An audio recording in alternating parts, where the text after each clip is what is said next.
driving song. Cool, man. Nice. Hi everybody, welcome back to the show. Thanks for tuning in. What we're doing today, D? These are pretty cool. Yeah. 80-30. Yeah. 80-60. Yeah. Both solid top Sitkas, but not the same. Not the same. And we had a question. We did have a question from a viewer. Thank you. Keep them coming. Thanks very much. And we because they're slightly different grades. Somebody said, why do you use different Sitka for different models? And various reasons. Mainly price point driven, to be honest. And as we go up the models in each series, we tend to use better tops. That was a good question because it's amazing how much impact a top has and grade of what you choose for your instrument. So I don't understand anything about how it's sawn, and you were telling me a bit about that earlier on, so I think it might be quite nice to... Next season we're going to get into a deep dive on how to cut wood, but just a quick lesson. Everybody would have heard, I would have thought of a quarter sawn, and you'll know what quarter sawn wood is. And basically a log is round, you can cut it in various ways. If that's round, you take a big saw and you run it down the top, it's flat sawn. Yeah. If you want quarter sawn wood, which is what we want for music wood, for tone wood, for tops especially, you have to take a wedge out of that tree. And in that wedge, you cut it in a specific way. So when you take the boards out, the grain is straight. Because obviously the tree is round, the growth rings are round. You have to approach it in a specific way to get music wood from it. The reason why we use quarter sawn wood is because it's stiffer. When that grain is straight, there's more structure when you cut it. So we want that. We want a stiff, lightweight, but strong piece of wood, and that's why Sitka. Sitka's like the king, really, because it's got a wonderful strength to weight ratio. Some very, very high-end makers actually think Sitka's too heavy because they're building ultra-light, super responsive instruments, and they're probably looking to Adirondack, which is very stiff, it's lighter, or even European spruce, I believe, is fractionally lighter, to tick all the boxes, like cost, availability. There's still lots of old growth kicking around, so big Sitka trees, and that's what we want. And performance, you can't really beat Sitka, to be honest. You know, the massive trees, they can grow up to, I think, 80 to 100 meters, which is huge. You know, it's sort of 250 to 300 feet, I believe. They grow in earth, which doesn't have to be wonderful quality and wonderfully fertile. They're very resilient. Obviously, we've been using Sitka for a very long time for musical instruments.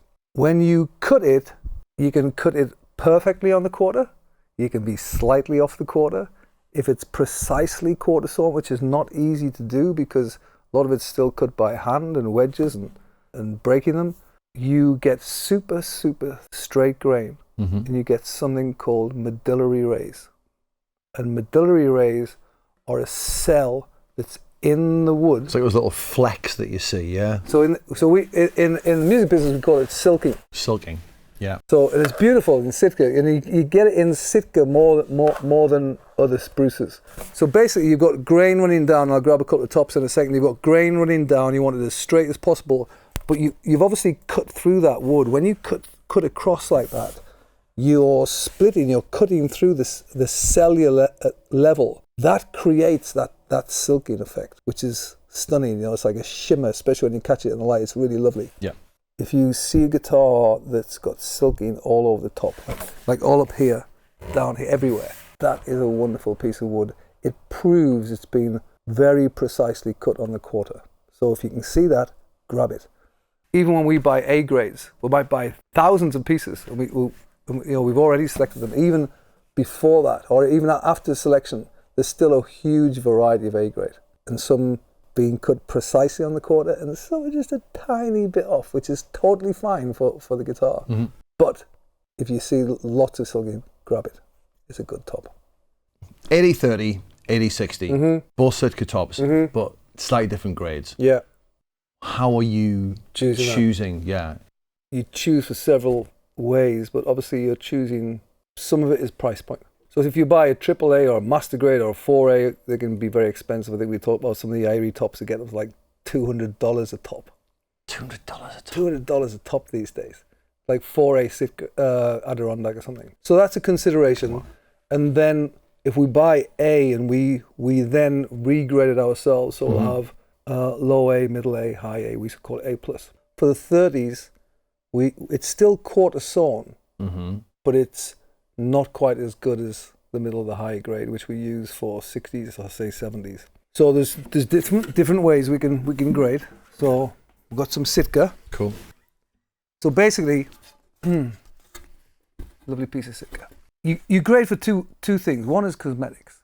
So you'll see on this one, this is a top from a 30, and you see there's dark lines running through it. Yes. Dark lines and colour in the Sitka, sometimes it's reddish pink, and sometimes it's slightly darker than that, sometimes it's slightly brown.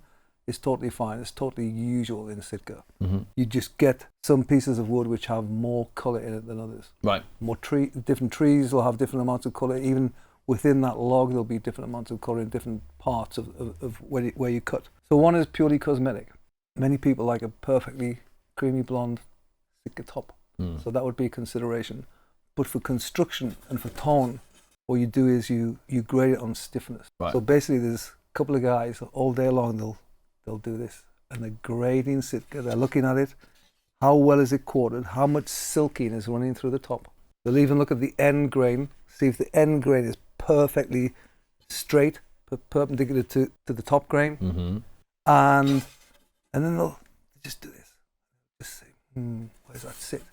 So it might have loads of silking and be structurally wonderful. Yeah. And really cut well on the quarter, but it might have a lot of colour in it. So we would tend to grade Sitka for stiffness rather than cosmetics. But if it's beautifully clean and there's loads of silk in it, but it's really well quartered, that's a nice top. That's what you should look for. And often you find amazing tops on affordable guitars if somehow they've got through, whoever selected stuff. I see some of our stuff and think, what's that top doing on an AD60? It's like a master grade top. Right. Sometimes they get through. So cosmetics, the appearance, and mainly how stiff it is, which is in relation to how well it's been quartered. Right. And you will see that through the silking medullary rays. And stiffness has a kind of has a relationship to resonance? So everything in guitar building has a relationship to structural integrity. Building something strong enough, yet light enough is, as I said before, is what we're going for. It's got to be strong to hold together. It's got to have strong enough for sustain as well, but it's got to be light enough to generate vibration, as much vibration as we possibly can get. Stiffness, if it's truly beautifully quartered, and that this top is stiff, we might think, that's a Masterworks top. We cut Masterworks tops slightly thinner than artist tops. When I say we cut them, they all come 3 mil. And we have a thickness sander, and they go through the thickness sander, and you literally set that, and it'll sand it like 0.2 of a millimeter less than, say, an AD60. We might have 3 mil for a 60. For an AD60, we might have 2.8. And just taking little bits off. It's just allowing that top a little bit more flex, and hopefully we're going to get more vibration, more activity, and you hear that. Stiffness is really, really important. I'll tell you what I'll do. We'll put these guitars down for a second, so I want you to try this. So basically, this is a top for an AD30. So if you hold it sort of in the middle and just bend that with your thumb like this on the edges. Just feel that. Yeah. This one is for a 60. Oh, wow. Totally different, right? Totally different. This one is for a Masterworks. Less different, but still more. Wow. Do that one. Different woods have different strength and structural integrity, and cedar is really, really flexible. And of course that impacts when everybody says like cedar feels like it's played in, it's soft, but it hasn't got any headroom. It's if you want to dig in, this is going to run out of punch. So structural integrity is super important throughout the build, not just getting the balance between strength and vibration, but also tone is really important. And we're going to A and B an AD30 and an AD60. Yes. which have different bracing. So I think somebody said a question like, can you explain the difference between 30 and a 60? The 60 is built lighter. It has FS6 bracing, where the 30 has FST2. It's heavier because we're using less quality in the materials. So we want to make FST2 is a slightly heavier strut. So we want to drive that top, and we also want the stability and security in that to make sure that we get the strength and vibration equation correct. Fascinating stuff.